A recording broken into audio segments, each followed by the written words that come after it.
это слышится гораздо проще, чем есть на самом деле. Если жить по такому принципу, наша жизнь это является только подготовительным этапом. Чем выше для себя планку в целях вы ставите, тем хуже вы себя будете чувствовать это в длительной перспективе. Выдох. Какую пользу они для вас несут? Когда мы будем такими людьми, с такими привычками, тогда наша жизнь по-настоящему заиграет красками. А дальше мотивация уже пропадает, и должна появиться ваша дисциплина. Как выглядит несчастный человек?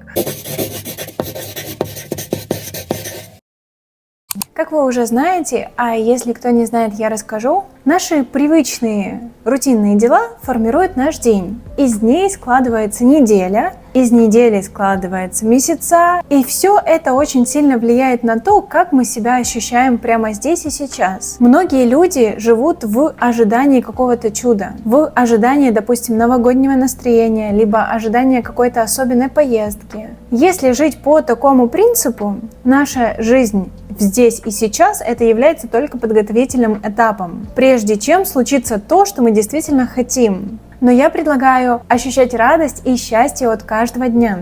В этом видео вы узнаете про 7 самых простых, но эффективных привычек, которые изменят вашу жизнь к лучшему. И если вы будете следить за собой и применять эти привычки в жизнь, вы 100% начнете себя чувствовать более легко, радостно и счастливо. Давайте пойдем по порядку. Самая важная и базовая привычка, которую можно сделать сразу после пробуждения, это помочь своему организму, своему телу запуститься. То есть также проснуться. Для этого выпейте стакан воды. Каждый день натощак, как только вы встаете из кровати, идите и пейте воду. Важный акцент, который я хочу на этом сделать, очень многие говорят просто пить воду, но я от себя рекомендую пить именно теплую воду, либо просто комнатной температуры. Дело в том, что когда мы пьем с утра холодную воду, наш организм вводит в такой мелкий стресс. Это холодная вода. А если мы хотим максимально позаботиться о своем теле, о своем организме, я рекомендую пить именно воду комнатной температуры. Вот сейчас с приходом зимы даже комнатная температура является холодной. Поэтому я специально каждое утро в течение минуты подогреваю воду и затем ее выпиваю.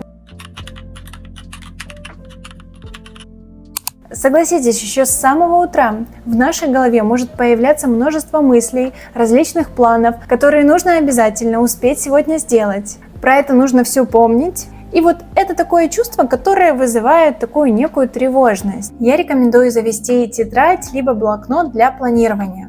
Вот лично я каждое утро просыпаюсь, сначала формирую все свои цели, планы на сегодняшний день, и после этого я уже все выполняю в комфортном для себя темпе и по выделению приоритетов. Можно, конечно, начать записывать планы в телефоне, но я так раньше делала. Так как наш телефон подключен к интернету и постоянно всплывающие какие-то новости, либо какие-то паблики, либо социальные сети, они очень сильно, легко и просто по щелчку могут отвлечь наше внимание. И тут, казалось бы, я хочу записать свои планы на сегодняшний день, нажимаю на новое уведомление на экране, захожу в Инстаграм, и уже как-то так получается, что полчаса я сижу в Инстаграме, а цели до сих пор так и не записаны.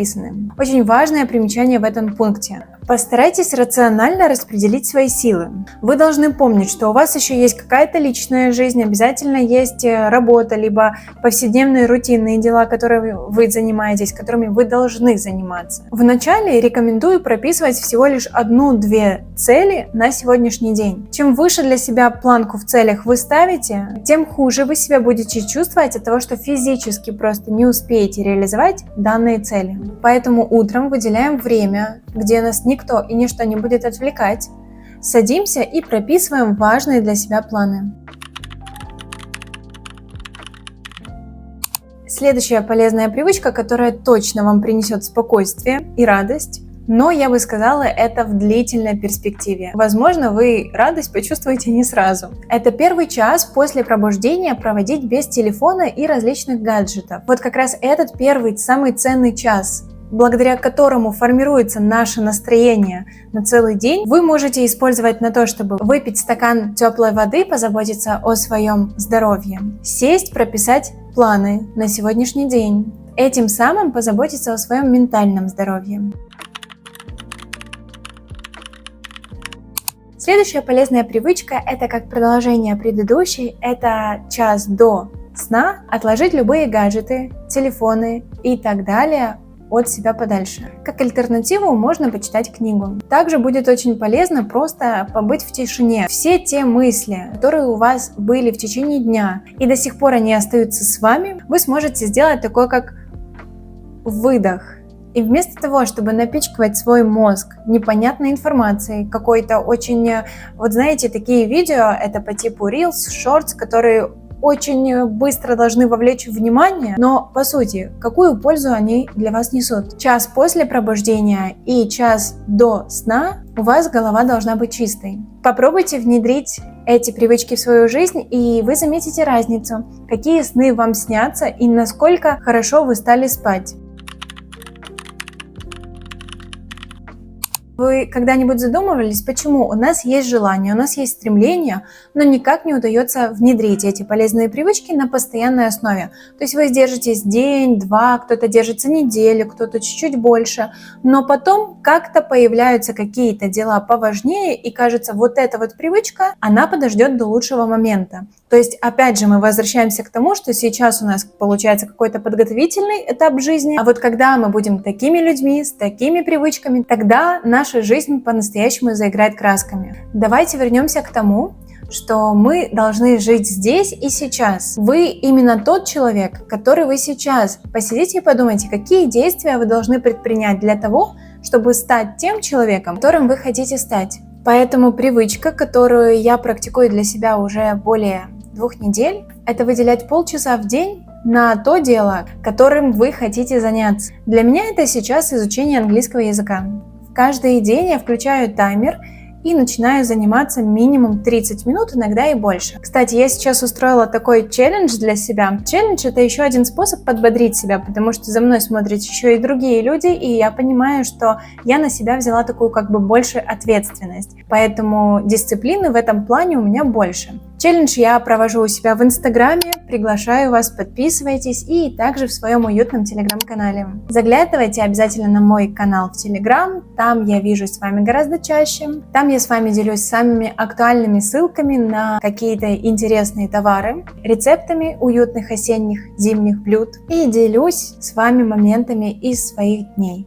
Если кто-то из вас сейчас подумает, 30 минут, да что эти 30 минут, они ничего не значат, за 30 минут я ничего не успею. Поверьте, это слышится гораздо проще, чем есть на самом деле. Вы можете себя замотивировать один день сделать это, второй, третий, а дальше мотивация уже пропадает и должна появиться ваша дисциплина. Вне зависимости, в каких вы обстоятельствах, где вы находитесь, вы должны это сделать. Можете, кстати, с удовольствием присоединяться к моему 30-дневному челленджу. У меня он заключается в 30 и больше минут занятий английского каждый день, даже в выходной. Неважно, даже когда я устала, даже когда у меня нет настроения. И 30 минут и больше занятия кардио также каждый день. Все эти привычки, они как бы идут одна за другой. И я думаю, что вы сейчас увидите в них закономерность.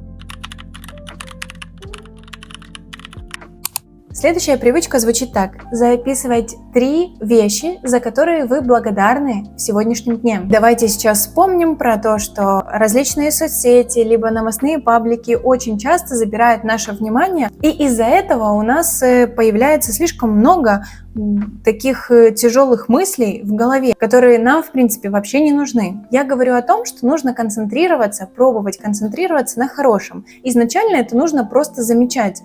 Очень часто мы воспринимаем все как должное. Вот есть у нас дом, еда. Но в целом, если так подумать, это уже радость. Это уже радость, что мы можем дома согреться, что мы можем дома поспать, что мы можем себе приготовить завтрак, либо мы можем заказать, либо мы можем пойти куда-нибудь покушать. Начинайте замечать и ценить самые базовые вещи, которые у вас уже есть, которые вам уже доступны. Вы можете внести свой дневник благодарности, опять же, как в виде тетради, либо блокнота от руки, либо в электронном варианте в телефоне. Я веду в телефоне. Дело в том, что в начале 2024 года у меня было очень такое депрессивное не очень состоянии, я из этого очень долго, скажем, выходила, для меня долго. И как раз в этот момент я начала записывать благодарности за сегодняшний день. Я утром просыпаюсь, первое, за что я могу поблагодарить, это за то, что у меня был хороший сон, за то, что я спала, за то, что я восстанавливалась, отдыхала. Вот многие говорят, важно концентрироваться на хорошем. А я стараюсь вам объяснить, это уже есть с вами, его просто нужно взять и заметить. Самая важная и ценная привычка для каждого из нас – это возвращать себя в момент здесь и сейчас. Как выглядит несчастный человек?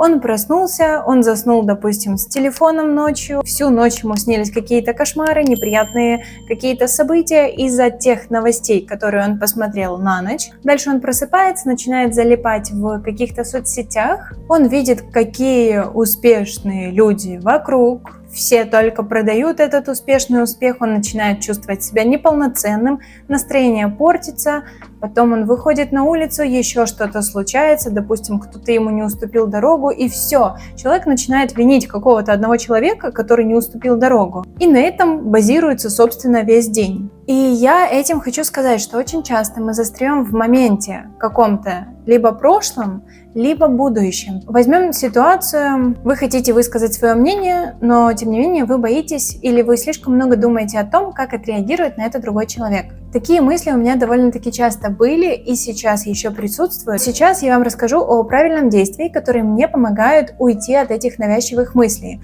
Дело в том, что мы никак не можем изменить реакцию других людей. И когда вы мысленно в голове перекручиваете постоянно у себя неприятный какой-то сценарий, потому что зачастую наш мозг склонен к тому, что мы думаем о плохом, вот прямо возьмите себе и скажите: я не знаю, как это будет. Мы же действительно не можем влиять на реакции других людей. То есть мы можем каждый раз, когда мы чувствуем, что идем в какую-то, будущую мысль, мы можем нажимать на кнопку и говорить: стоп, я сейчас не в той еще ситуации, я не знаю, как это будет. Возможно, действительно это будет плохо, но возможно, это будет хорошо.